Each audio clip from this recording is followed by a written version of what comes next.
सलामकुम। मेरे नाम राजन बीबी है तो मेरा पाप गरीब कमला रमला बच्चे ते ना कोई अस्सी बना लव कदी इदू भरनी कोई बांडा इदू चार सटेंदा कोई इदू सटदा।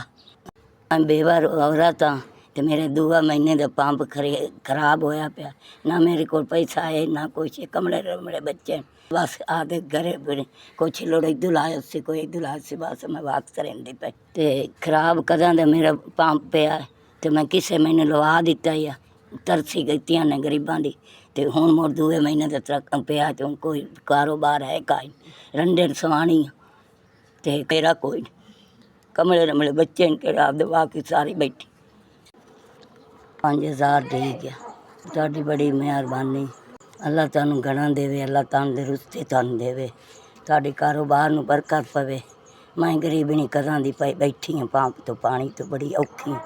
बड़ी तुहाडी मेहरबानी मैनू औखे से टाइम ते बड़ी तुसा काम मेरे आए ने मेरा पंप बन जाए मेरे बच्चे कमले रमले शुदे बूहां ते टुरे वधिया अल्लाह तुहानू घना देवे अल्लाह तुहाडे कारोबार नू बरकत पवे मेरे बच्चा।